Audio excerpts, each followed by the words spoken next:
"Get your dirty hands off that car, boy." Hayes remained perfectly calm, his voice measured. "Officer, I own this vehicle." Stone laughed mockingly, twisting Hayes' arm behind his back. "Right, and I'm the FBI director." He forced Hayes face down onto the car. "Hands behind your head. Now." The growing crowd pulled out phones, recording every moment of the humiliation unfolding before them. Hayes' expensive watch caught the sunlight as his hands were forced into position. Have you ever watched someone's dignity get destroyed based purely on assumptions? What happens next will shatter everything you believe about power and justice in America. 6 hours earlier, Dr. John Hayes had started his morning like any other. His alarm buzzed at 6 a.m. in his suburban Arlington County home. Family photos lined the hallway. His wife, Maria, their 2 teenage children, and pictures spanning a distinguished career in federal law enforcement. One frame showed a younger Hayes shaking hands with 3 different FBI directors over the years. The morning news played in the background as he prepared coffee. A reporter discussed recent police reform initiatives. Anonymous federal officials continue pushing for nationwide body camera requirements and enhanced oversight programs. Hayes adjusted his tie, listening intently. He knew more about those initiatives than the reporters could imagine. Meanwhile, across town, Officer Brad Stone was already complaining in the station house locker room. "More federal oversight bullshit," he grumbled to his partner. "These Washington desk jockeys don't know real police work, probably never even been in the field." His locker was decorated with photos from questionable arrests, almost exclusively young black men in handcuffs. A complaint file sat nearby, thick with unresolved allegations. Stone had been investigated 7 times in 4 years. Each investigation mysteriously stalled or disappeared. "I'm telling you, Rodriguez," Stone continued, "these feds think they can tell us how to do our jobs. Wait till one of them tries walking in our shoes." At FBI headquarters, Hayes reviewed briefings in his corner office. Awards and commendations covered the walls, but the nameplates were strategically angled away from the door. His secretary knocked. "Director, your 7 p.m. town hall is confirmed. The venue is downtown on K Street." Hayes nodded, closing a file marked Metropolitan Police Reform Initiative, Phase 2. Inside were statistics that would horrify the public, arrest disparities, complaint patterns, and evidence of systematic misconduct across multiple precincts. His phone buzzed with a text from Maria. "Don't work too late tonight. Sarah has a recital tomorrow. Leaving at 6:30, he typed back. "Wouldn't miss it." Stone spent his afternoon patrol targeting the same neighborhoods he always did. His radio crackled constantly with reports he ignored, focusing instead on luxury cars driven by black professionals.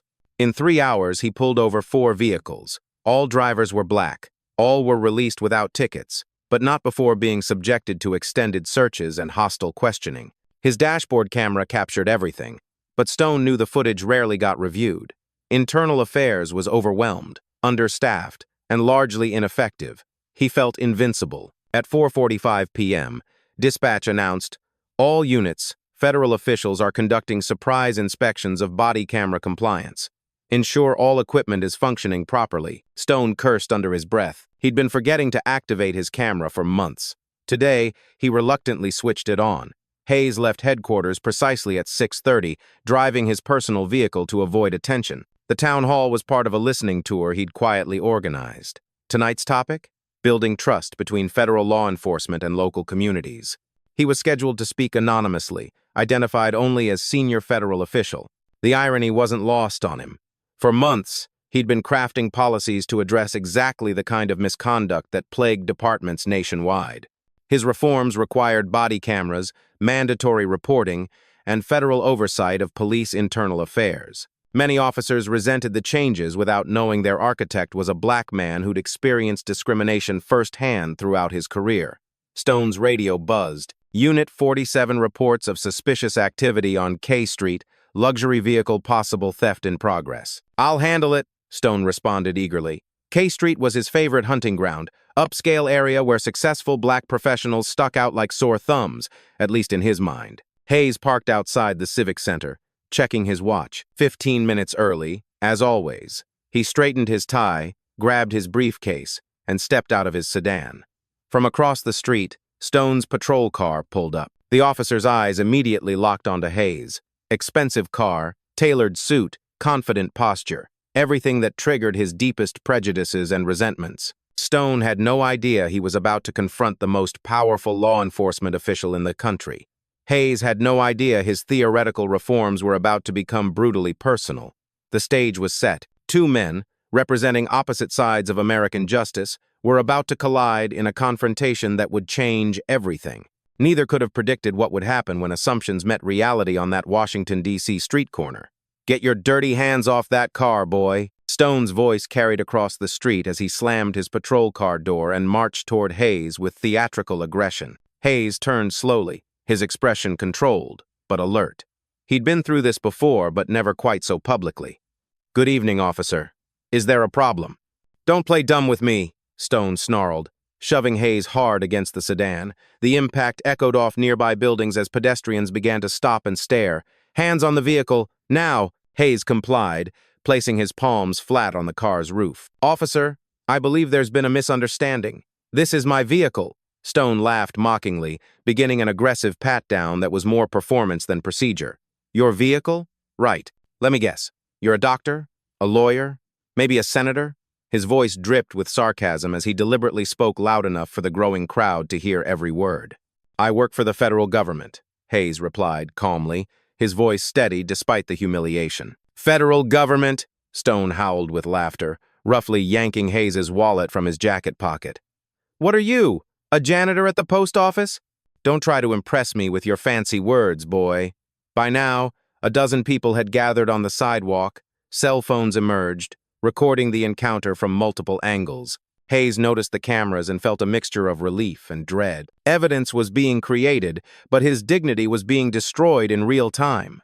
Stone examined Hayes's driver's license with exaggerated suspicion.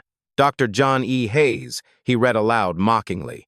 "Ooh, doctor, what kind of fake degree did you buy online?" He held the license up to the light, theatrically. "Probably forged. The address says Arlington County, real fancy neighborhood. No way someone like you lives there legitimately." "Officer, you can verify everything through your system," Hayes said, his voice remaining remarkably composed despite the escalating situation. "Don't tell me how to do my job," Stone snapped, grabbing Hayes's shoulder and spinning him around to face the crowd. "You people think you can waltz into nice neighborhoods, steal cars, and nobody will notice? Well, I notice everything." The crowd was getting larger and more restless. A woman in business attire called out, "This is excessive force." An elderly man shook his head in disgust, but Stone fed off the attention, puffing out his chest like a performer on stage. "Everyone needs to step back." Stone barked at the crowd. "This is official police business. Anyone interfering will be arrested for obstruction." A backup officer, Mike Rodriguez, arrived and immediately sensed something was wrong. He approached cautiously, studying Hayes's face with growing recognition. Something about the man seemed familiar, but he couldn't place it. "What's the situation, Brad?" Rodriguez asked quietly. "Caught this one trying to steal this Mercedes," Stone denounced proudly. "Probably got the keys from some rich lady's purse. These people are getting bold. Real bold." Rodriguez frowned, noticing Hayes's expensive watch, perfectly tailored suit, and most importantly, his calm, authoritative demeanor under pressure. This wasn't how car thieves typically behaved. Car thieves didn't quote legal procedures or maintain this level of composure. "Officer," Hayes addressed Rodriguez directly, maintaining eye contact, "I'm requesting your supervisor respond to this scene. This situation is escalating unnecessarily, and I believe there's been a significant misunderstanding." "Shut up," Stone barked, forcing Hayes's hands behind his back more roughly than necessary. Nobody called for backup opinions from the peanut gallery. He began searching the vehicle's interior, tossing papers onto the street with deliberate carelessness and obvious disrespect. Hayes's briefcase tumbled out of the passenger seat, falling open and scattering federal documents across the pavement. Rodriguez caught sight of official letterhead and stepped closer to examine them. His eyes widened as he read FBI director on several documents, along with classification stamps and federal seals. "Brad," Rodriguez whispered urgently, tugging at his partner's sleeve. "Maybe we should slow down here, and maybe we should do what?" Stone interrupted, not looking up from his theatrical search. "Let him go because he's wearing a nice suit? That's exactly the problem with cops today. No backbone, no respect for real police work." Hayes's phone began buzzing insistently in his jacket pocket. The caller ID, partially visible through the fabric, read Deputy Director Chen, urgent. Rodriguez saw it and felt his stomach drop like a stone. "Officer Stone," Hayes said, with increasing firmness and authority. I'm strongly advising you to step back and reassess this situation. Contact your supervisor immediately. This is not going to end the way you think it will. Advising me? Stone's voice rose to a shout that echoed off the surrounding buildings. You're about to be in handcuffs. Einstein. You don't advise anybody. You don't tell me nothing. He leaned close to Hayes's ear, speaking just loud enough for the cameras to pick up every humiliating word. Know your place, boy. This is my world, not yours. My streets, my rules. The crowd was growing larger by the minute, and their expressions were shifting from curiosity to outrage and disbelief. Someone shouted, "This is completely wrong." Another voice called out, "Leave that man alone." A teenager with her phone held high yelled, "This is going viral.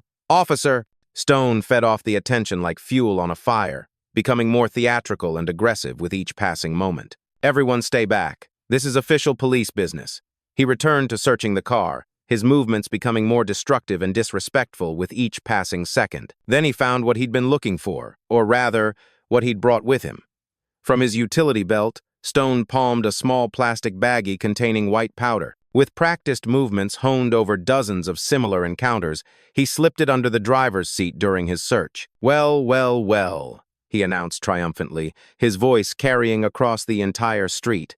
"What do we have here?" He held the baggie high for everyone to see like a trophy. "Cocaine, felony possession with intent to distribute." Hayes turned to face him directly, his eyes blazing with controlled fury and righteous indignation.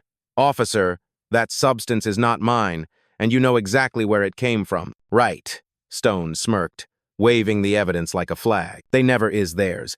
Cocaine just magically appears in cars all by itself, right? Just falls from the sky into luxury vehicles." He addressed the crowd mockingly. "This is going to be a real good arrest. Career criminal caught red-handed." Rodriguez stepped forward, deeply uncomfortable and increasingly panicked. "Brad, maybe we should test that substance before we make any official charges or test it." Stone laughed dismissively. "What's to test? Drugs are drugs, Rodriguez. Don't go soft on me now. Book him for felony possession." Hayes looked directly into the nearest camera phone, his voice clear and authoritative despite his compromised position. "I want everyone here to remember exactly what they're witnessing.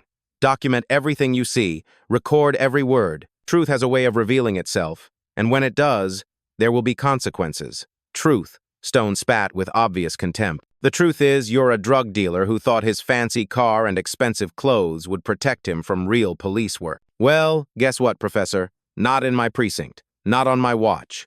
As Stone reached for his handcuffs with obvious satisfaction, Hayes's phone rang again. This time, the caller ID was clearly visible to everyone nearby. FBI Deputy Director, emergency call. Rodriguez's face went completely pale as all the pieces began falling into place like a puzzle solving itself. He'd seen this man before.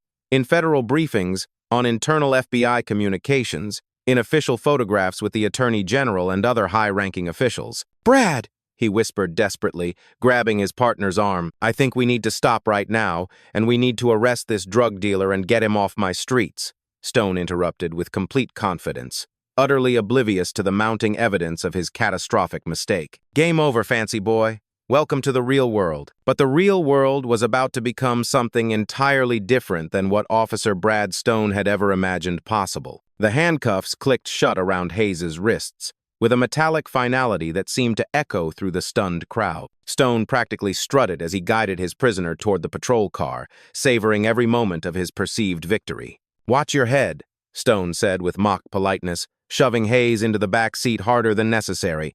"Wouldn't want you getting hurt before your court date, Doctor." He drew out the title with dripping sarcasm, then slammed the door with unnecessary force. Hayes sat quietly in the back seat, his dignity intact despite the humiliation.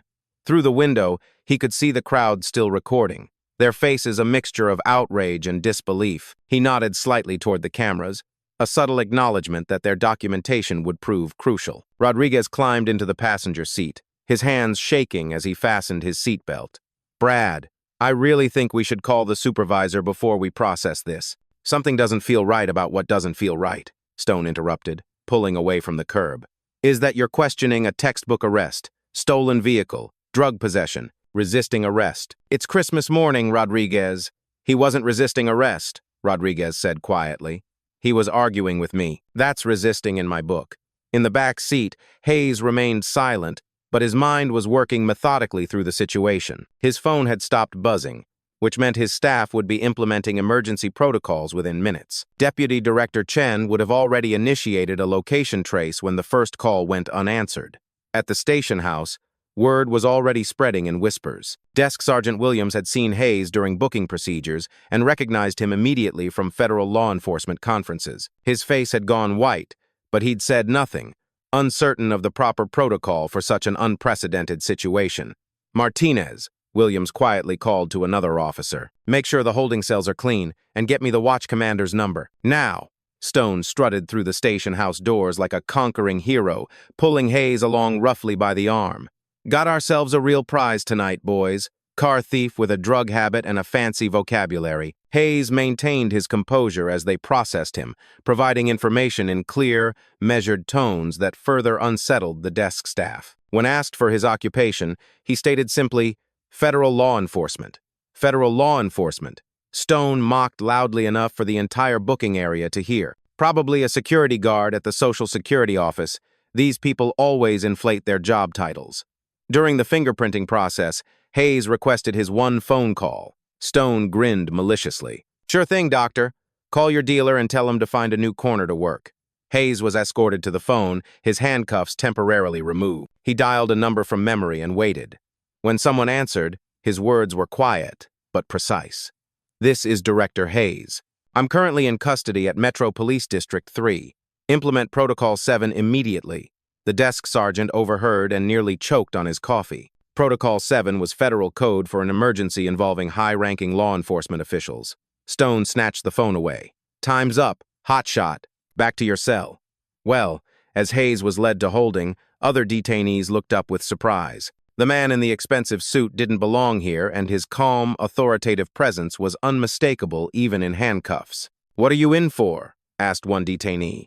"A misunderstanding that's about to become very expensive for some people," Hayes replied quietly. Outside the station house, black SUVs with government plates were beginning to arrive. Federal agents in dark suits emerged. Their expressions grim and purposeful, they moved with military precision toward the station house entrance. "Watch." Commander Davis was in his office when his phone rang. The voice on the other end was crisp and professional. "Commander, this is Deputy Director Chen, FBI. We believe you have Director John Hayes in custody. I need to speak with whoever authorized his arrest immediately." Davis's face was drained of color. "Did you say Director Hayes? FBI Director Hayes?" "That's correct, Commander, and I suggest you handle this situation very carefully from this point forward." Davis's hands shook as he hung up the phone. He immediately called for Stone and Rodriguez to report to his office, then began reviewing the arrest report with growing horror. Meanwhile, Stone was celebrating with other officers in the break room. "Took down a real smooth operator tonight, thought his fancy suit would save him, but justice is colorblind, boys." His radio crackled. "Officer Stone, report to the watch commander immediately." "Probably wants to congratulate me," Stone grinned, straightening his uniform. "Biggest arrest of the month guaranteed." Rodriguez followed reluctantly. The federal documents he'd seen scattered on the street burned into his memory. He'd tried to search for FBI Director Hayes on his phone, but the station house's internet connection was notoriously slow. As they walked toward Davis's office, neither officer noticed the group of federal agents entering the building, their badges clearly visible, their expressions deadly serious. The system was about to correct itself in ways that Stone couldn't possibly imagine. The man he'd humiliated and arrested was about to reveal exactly who he was, and the consequences would ripple through every level of law enforcement. Justice was coming, and it wore a federal badge. Watch Commander Davis stood behind his desk, his face ashen as he stared at the arrest report. The federal agents flanking him looked like they could cut glass with their expressions. Deputy Director Chen stepped forward, her voice ice-cold with barely controlled fury. "Commander Davis, I need Officer Stone and his partner brought in here immediately, and I mean immediately." Davis pressed his intercom button with a trembling finger. "Stone and Rodriguez, to my office, now." Stone swaggered down the hallway, still basking in his perceived triumph. "Bet the commander wants the full story," he told Rodriguez with a cocky grin. "Wait till he hears about the cocaine I found. This arrest is going to look great in my file." Rodriguez said nothing, his stomach churning with dread. The federal documents he'd seen kept flashing through his mind. but he hadn't been able to process their full significance until now. They knocked and entered Davis's office. Stone's confidence evaporated instantly when he saw the room full of federal agents in dark suits, their expressions ranging from disgusted to murderous. "Officer Stone," Davis's voice cracked slightly, "do you want to tell me exactly who you arrested tonight?" "Some car thief with delusions of grandeur," Stone replied, but his voice had lost its earlier bravado. "Called himself a doctor, claimed to work for the federal government. Classic criminal behavior, inflate the resume, hope for leniency." Deputy Director Chen stepped forward, her FBI badge gleaming under the fluorescent lights. "Officer Stone, let me introduce myself. I'm Deputy Director Lisa Chen, Federal Bureau of Investigation. The man you arrested tonight is my boss." Stone's face began to drain of color. "Your boss?" "FBI Director John Hayes," Chen continued, her voice cutting through the room like a blade. "The highest-ranking law enforcement official in the United States, the man whose policies have been reshaping police departments nationwide. The man you handcuffed, humiliated, and charged with felony drug possession." The words hit Stone like physical blows. His mouth opened and closed soundlessly as the full magnitude of his mistake crashed down on him. Rodriguez closed his eyes and whispered a prayer under his breath. "That's impossible," Stone stammered. "He was stealing a car. I found drugs. You found drugs that you planted." Agent Morrison interrupted, stepping forward with a tablet displaying crystal-clear body camera footage. "We've reviewed everything. Your camera, Rodriguez's camera, and 12 civilian cell phone videos. We watched you palm the baggie and slip it under the seat." Stone's legs gave out slightly, and he grabbed the back of a chair for support. "I didn't know. You didn't know because you didn't want to know." Chen's voice rose with controlled rage. "You saw a successful black man in an expensive car, and your prejudice did the thinking for you. Your bias was so complete, so overwhelming that you couldn't see reality even when it was staring you in the face." Davis found his voice. "Officer Stone, you're suspended immediately pending a full investigation. Badge and weapons. Now." With shaking hands, Stone began removing his badge. The metal felt impossibly heavy as he placed it on Davis's desk. His service weapon followed with a dull thud that seemed to echo through the silent room. "Where is Director Hayes now?" Chen demanded. "Holding cell number 3, Davis whispered. "Get him immediately and remove those handcuffs with a formal apology." As Davis rushed out, Chen turned back to Stone, who looked like he might collapse at any moment. "Do you understand what you've done? The man you arrested has been fighting police misconduct his entire career. He's the architect of every reform program you've been complaining about. The body camera requirements, the federal oversight protocols, the enhanced training programs, all his initiatives." Rodriguez spoke up quietly. "Ma'am, I tried to stop him. I recognized some of the documents, tried to get him to slow down, but we know, Officer Rodriguez, your conduct will be reviewed separately. But preliminary evidence suggests you attempted to prevent this disaster." Footsteps echoed in the hallway as Davis returned with Hayes, whose handcuffs were being removed by a deeply embarrassed sergeant. Hayes rubbed his wrists calmly, his dignity intact despite the ordeal. "Director Hayes," Chen approached him with obvious relief and concern. "Sir, are you injured? Do you need medical attention?" "I'm fine, Lisa," Hayes replied quietly, his voice carrying the weight of everything he'd just experienced. "But we have work to do." Hayes turned to face Stone, who couldn't meet his eyes. The room fell completely silent except for the hum of fluorescent lights and Stone's labored breathing. "Officer Stone," Hayes said, his voice calm but carrying unmistakable authority. "Look at me." Stone slowly raised his head, his face a mask of shame and terror. "Do you understand what happened here tonight?" Hayes continued. "Hayes, you didn't just arrest an innocent man. You exposed a systemic problem that goes far deeper than one officer's prejudice. Your actions tonight have given us a case study and everything that's wrong with modern policing." "Director, I'm sorry. I didn't know who you were. That's exactly the problem," Hayes replied, his voice gaining strength. "You shouldn't need to know who I am to treat me with basic human dignity. You shouldn't need to see my badge to follow proper procedures. You shouldn't need my federal authority to prevent you from planting evidence." The room remained frozen as Hayes continued. "Every assumption you made tonight was based on the color of my skin, my education, my career, my character, my intentions. None of it mattered to you because you couldn't see past your own prejudice." Stone's voice came out as barely a whisper. "What happens now?" Chen answered before Hayes could respond. "Federal civil rights investigation, criminal charges for evidence tampering, false arrest, and violation of civil rights under color of law. And that's just the beginning." Hayes straightened his tie and looked around the room at the assembled officers and agents. What happens now is that we use this incident to create real change. This stops being about one bad officer and becomes about fixing a broken system. He turned to Davis. Commander, I want every arrest Stone has made in the past 2 years reviewed by federal investigators. Every complaint, every use of force incident, every traffic stop. If there's a pattern, we're going to expose it. The transformation was complete.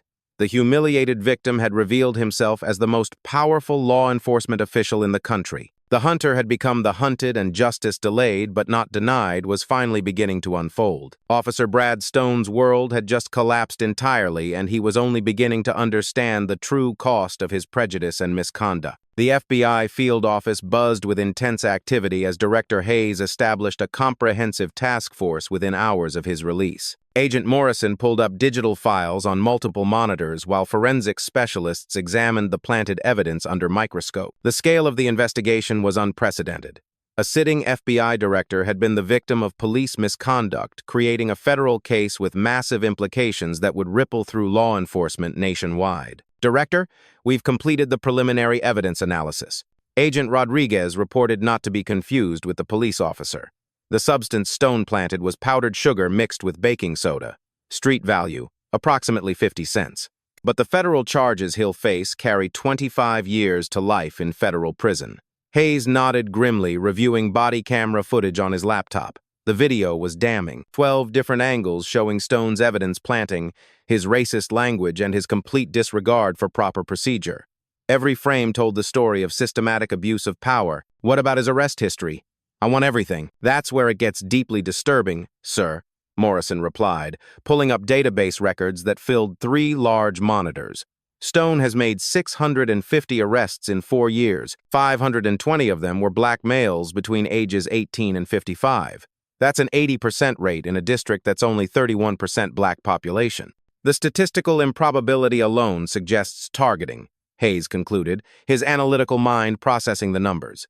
Exactly. And here's the smoking gun.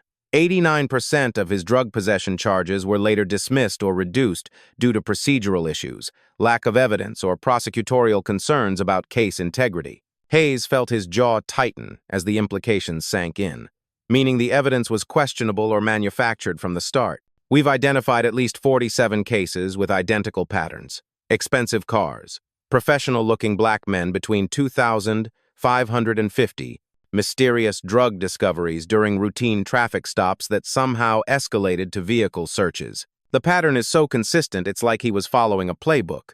Hayes stood up and began pacing, his mind working through the legal and systemic implications. Each statistic represented a life disrupted, a family torn apart, a career potentially destroyed by one officer's systematic prejudice and criminal behavior. Deputy Director Chen entered with a thick file and a grim expression. Sir, we've got victim testimonies pouring in faster than we can process them. Word spread quickly about Stone's arrest through social media, and people are coming forward with similar experiences. The stories are heartbreaking and remarkably consistent. She opened the file, revealing photographs and case summaries. Dr. Michael Thompson, prominent cardiovascular surgeon, was arrested for suspicious behavior outside his own hospital at 11 p.m. After a 16-hour surgery, spent the night in jail, missed 3 scheduled operations. The hospital had to issue a public apology to patients. Hayes examined the photo, a distinguished black man in his 42nd, still wearing scrubs in his mugshot. Professor James Washington, tenured economics professor at Georgetown, pulled over 17 times in 2 years driving to and from campus. All charges dismissed, but his students started a petition demanding university security escort him to his car each evening.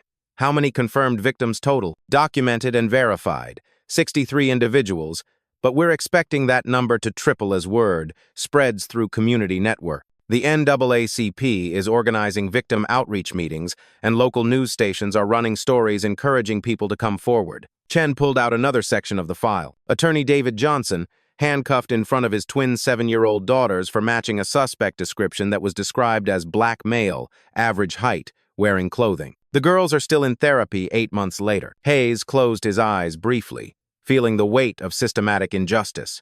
These weren't isolated incidents. They were part of a calculated pattern of harassment and abuse that had destroyed trust in law enforcement throughout entire communities. Schedule a recorded interview with Stone, and I want to conduct it personally. Sir, is that legally advisable? You're the primary victim in this case. Defense attorneys could argue, that's exactly why I need to do it, Lisa. The victims in his other cases never got the chance to confront their abuser directly.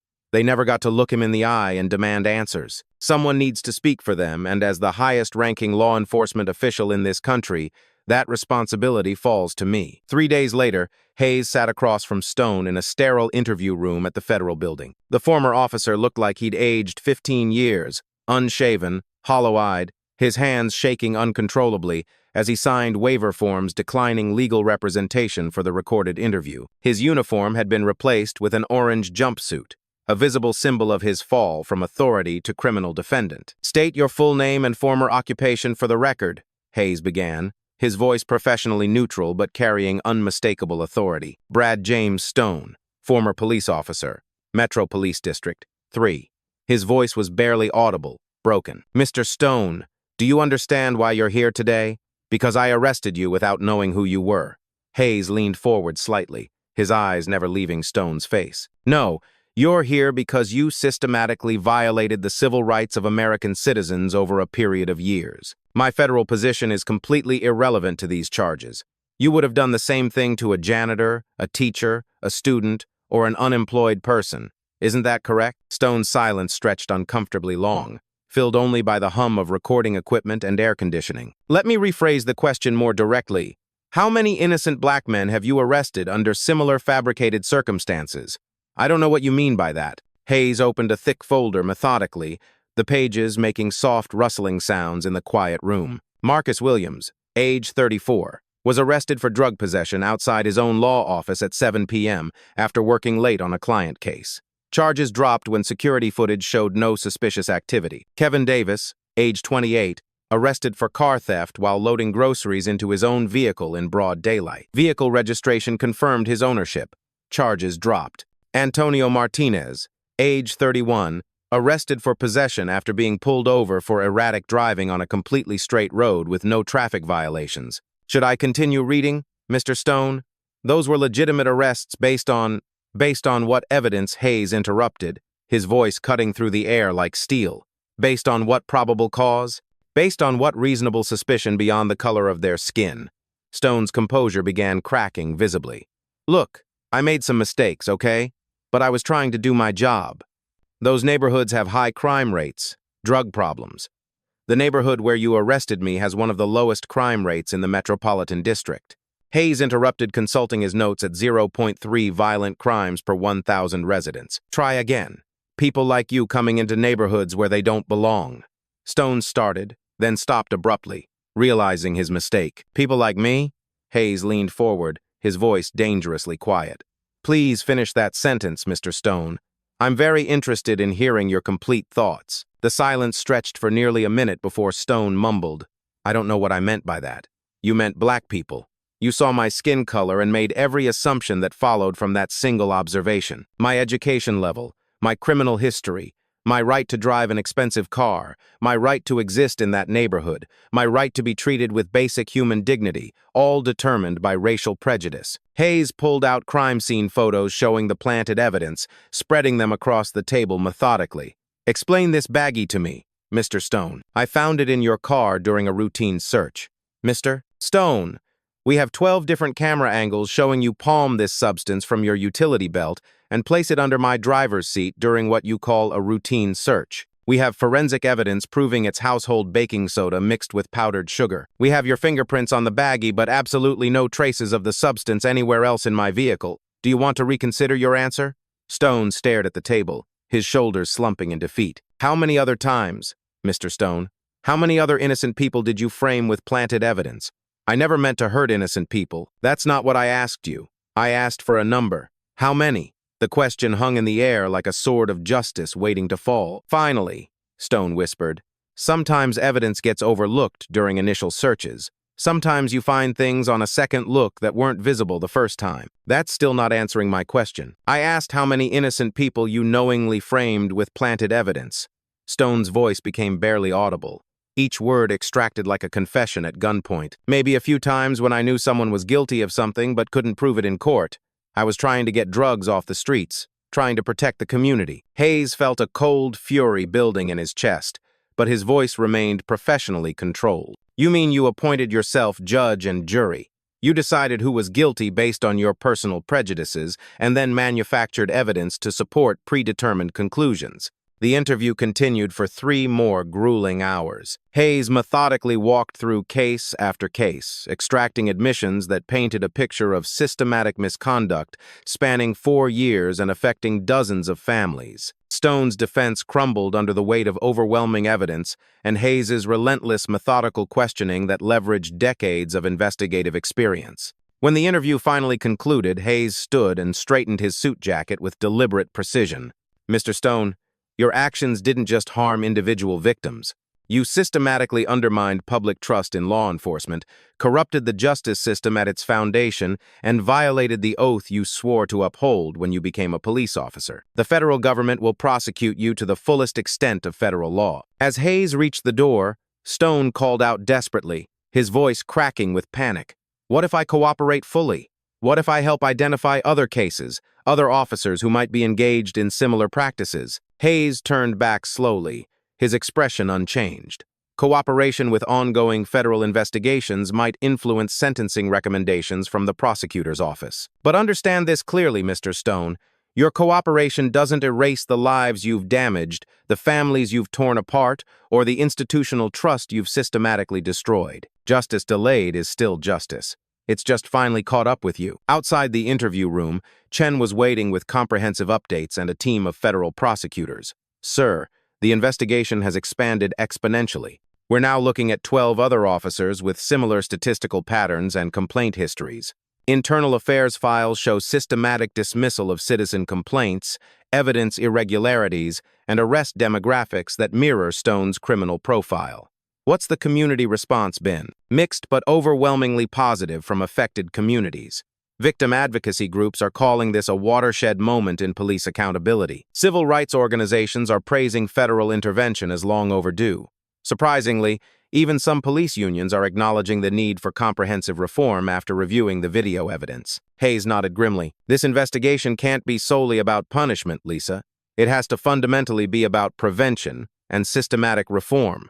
I want comprehensive policy recommendations on my desk within the week. Mandatory body camera protocols, evidence handling procedures, bias recognition training, civilian oversight mechanisms, everything. Already in development, sir." And the director, Officer Rodriguez from that night, has requested an urgent meeting. He wants to discuss what he witnessed and how similar situations could be systematically prevented in the future. Hayes smiled slightly, his first genuine smile since the arrest. "Schedule it immediately. If we're going to fix this broken system, we desperately need officers who are willing to be part of comprehensive solutions." The investigation was expanding daily, but justice was finally in motion with federal authority behind it.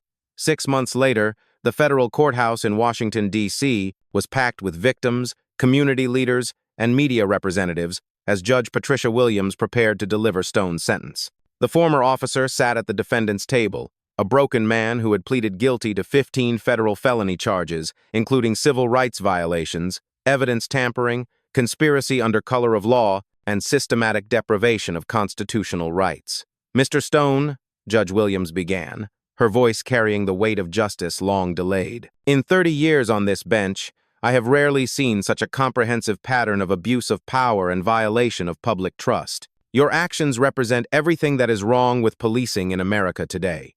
Hayes sat in the front row of the gallery, surrounded by dozens of Stone's victims who had finally gotten their day in court.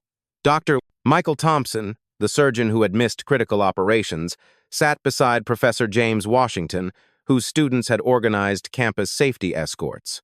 Attorney David Johnson held photographs of his twin daughters, now 9 years old, and still asking why police officers had handcuffed their father.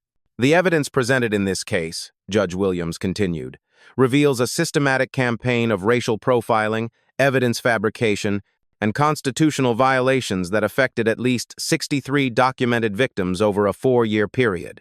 Mr. Stone, you didn't just break the law, you perverted it. Stone's defense attorney had argued for leniency, citing his client's cooperation with the federal investigation that had exposed 12 other officers and led to the overturning of 247 wrongful convictions.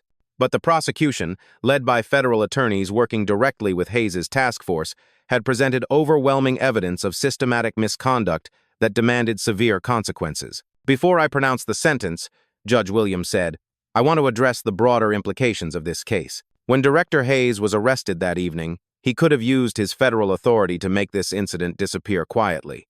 Instead, he chose to expose systematic injustice and create lasting change. Hayes had testified extensively during the trial, his calm, methodical presentation of evidence providing a stark contrast to Stone's earlier arrogance. The courtroom recordings of their interview had become required viewing in police academies nationwide, showing how prejudice could blind officers to basic humanity and professional responsibility. "The federal investigation triggered by this incident," the judge continued, "has resulted in comprehensive reform across 17 police departments, mandatory bias training for 200 officers, and the implementation of enhanced civilian oversight programs in 12 major cities. The reforms had been swift and comprehensive. Hayes had worked directly with Congress to pass the Federal Police Accountability Act, requiring body cameras for all federal grant recipients, creating national databases of police misconduct, and establishing federal oversight of departments with patterns of civil rights violations. Officer Rodriguez, who had tried unsuccessfully to stop Stone that night, had been promoted to training supervisor and was now leading bias recognition programs across the region. His testimony about the incident had become a cornerstone of reformed police training, showing how good officers could and must intervene when colleagues engaged in misconduct. "Mr. Stone," Judge Williams addressed the defendant directly, "you will serve 6 years in federal prison followed by 3 years of supervised release. You will pay $275,000 in restitution to documented victims, and you are permanently barred from any law enforcement position." Gasps of satisfaction rippled through the courtroom as victims and their families finally heard justice pronounced. Hayes remained stoic, but he felt a deep sense of completion as the legal system finally held a systematic abuser accountable. The judge continued, "This court is ordering the creation of the Hayes Commission on Police Reform to be chaired by Director Hayes with a mandate to develop national standards for police conduct, evidence handling, and civilian oversight." After the sentencing, Hayes addressed a crowd of reporters and community members outside the courthouse. "Today's sentence sends a clear message that systematic abuse of power will not be tolerated in American law enforcement," he said, his voice carrying across the courthouse steps. "But punishment alone is insufficient. Real change requires institutional reform, cultural transformation, and unwavering commitment to constitutional principles." The statistics spoke to the broader impact. Complaints against police had dropped 60% in districts implementing Hayes's reforms. Use of force incidents had declined by 35%. Most importantly, community trust in law enforcement was slowly beginning to rebuild in neighborhoods that had been systematically targeted. Dr. Thompson approached Hayes after the press conference. "Director, I wanted to thank you personally. My daughters can now see police officers without fear. That's worth more than any settlement check." Hayes shook his hand firmly. "Dr. Thompson, your courage in coming forward helped make this possible. Justice belongs to all of us, not just those with federal badges." The Stone case had become a watershed moment in American policing, proof that the system could correct itself when individuals had the courage to demand accountability and the authority to enforce it. Justice, though delayed, had finally arrived with consequences that would reshape law enforcement for generations to come. 1 year later, Director Hayes returned to the exact spot where Officer Stone had humiliated and arrested him. The downtown Washington, D.C. street looked the same, but everything had changed. A small memorial plaque now marked the location, reading, "In recognition of all victims of police misconduct and the ongoing fight for justice and equality." The Civic Center across the street buzzed with activity as Hayes arrived for the first annual Police Accountability Summit. Inside, a diverse crowd of police chiefs, community leaders, civil rights activists, and reformed officers gathered to discuss progress and challenges in law enforcement reform. Officer Rodriguez, now Captain Rodriguez and head of the Metropolitan Police Training Division, greeted Hayes at the entrance. "Director, the body camera compliance is at 95% nationwide. Use of force incidents are down 35% from last year. But more importantly, Recruit training now includes 40 hours of bias recognition and constitutional rights education. Hayes smiled, genuinely pleased with the systemic changes. How's the community response? Mixed but improving steadily. Trust takes time to rebuild, but we're seeing positive engagement in neighborhoods that hadn't cooperated with police in years. Inside the summit, Hayes addressed an audience that included many of Stone's former victims, now transformed into advocates for justice reform. Dr. I.S. N. Thompson had established a foundation providing legal aid to police misconduct victims. Professor Washington was developing a curriculum for police cultural competency training. Attorney Johnson's daughters, now 10 years old, had written letters to police academies nationwide about treating everyone with dignity. Systematic change doesn't happen overnight, Hayes told the packed auditorium. It requires constant vigilance, continuous education, and the courage to confront uncomfortable truths about institutional bias and abuse of power. The statistics displayed behind him told a story of genuine progress. 247 wrongful convictions overturned, $8.5 million in victim compensation distributed, 17 police departments reformed, and 43 officers prosecuted for systematic misconduct revealed during the expanded investigation. Stone remained in federal prison serving his 6-year sentence. Recent reports indicated he was participating in rehabilitation programs and had written letters of apology to his victims, though many remained skeptical of his sincerity. The most important lesson from that night, Hayes continued, isn't that the system worked perfectly, but that it worked eventually when good people demanded accountability and refused to accept injustice as inevitable. Hayes concluded his remarks by addressing the cameras broadcasting the summit live across the country. Real change happens when ordinary citizens refuse to be silent witnesses to injustice. When you see misconduct, document it. When you witness bias, challenge it. When systems fail, demand reform.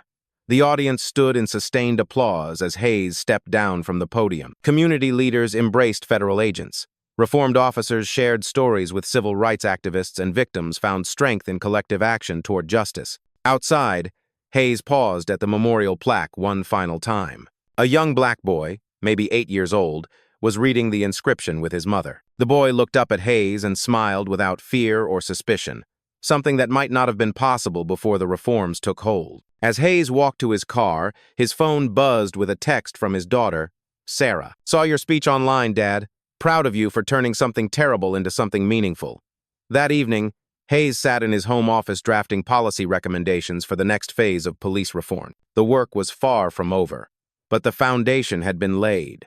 Justice delayed had become justice delivered, and systematic change was finally replacing systematic oppression. The transformation from that night on K Street continues to ripple outward. Every reformed police department, every officer trained in bias recognition, every citizen who now feels safer in their own neighborhood stands as proof that systematic change is not only possible, but inevitable when good people refuse to stay silent. Hayes' story reminds us that justice wears many faces. Sometimes it's a federal badge.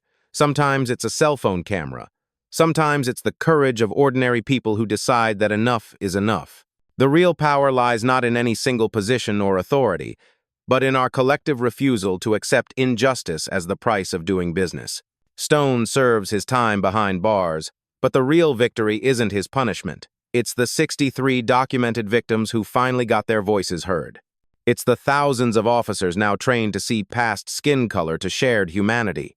It's the communities slowly learning to trust again, one reformed interaction at a time. The boy reading that memorial plaque represents the ultimate goal, a generation that grows up expecting fairness, demanding accountability, and believing that the system can work for everyone. His smile without fear is the metric that matters most. Change doesn't happen in grand gestures alone.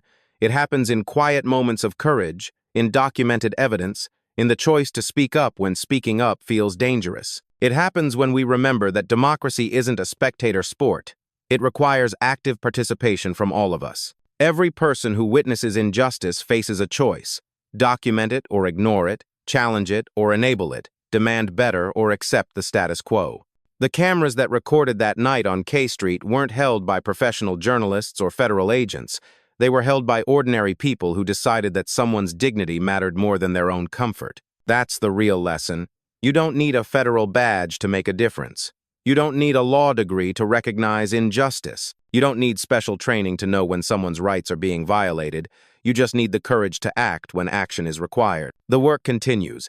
Reform is ongoing. Justice remains an aspiration we must actively pursue, not a guarantee we can passively assume. But every story like this one proves that the arc of the moral universe really does bend toward justice, when we're willing to do the bending ourselves. What will you do the next time you witness injustice? Will you be the person with the camera, the voice that speaks up, the witness who refuses to look away? Because in the end, that's how real change happens.